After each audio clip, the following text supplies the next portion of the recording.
Nagkamali pala ako ng eksena. Dito pala dapat. Dito pala dapat.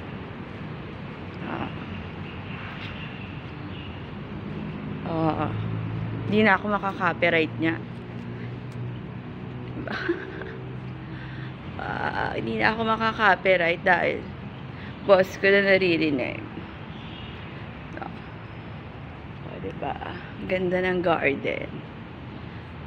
Diba? Yung mga may followers ako mahilig sa halaman. So, hindi ko kilala yung mga halaman na yan. Diba? Ang sipag ng gumawa nito. Si Mami Annabel ata to or si Sir Manga. Diba? Ang gaganda. Mga plantito at plantita. Nung pandemic, mga naguhumiyaw, no? Ang kanilang grupo. Parang hindi ko na nararamdaman yung mga plantito at plantita ngayon. Diba? At saka alam mo, pag as being a content creator, a vlogger, dami mo makikita, no? Feeling ko nakarating na rin ako ng Tawi-Tawi. Ang daming mga Muslim akong nakikita. So, actually, they are more sincere. So, they are more sincere. Mabilis silang rumespa. Diba? Dahil upuan. Mamaya yan, punong-puno na ng tao. So, good morning, mga content creator.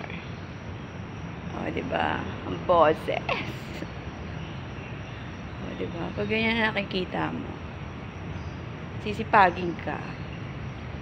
No? Gumawa. Maglinya. Siya.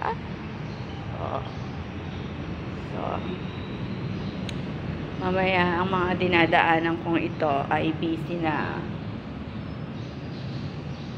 Sana ganun din kayo ka-busy. Dahil pag happy ang childhood mo,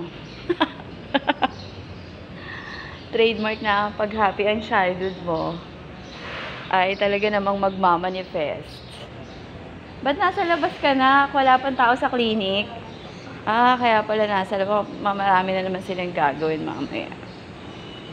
So, I love clinic. Marami akong mababait na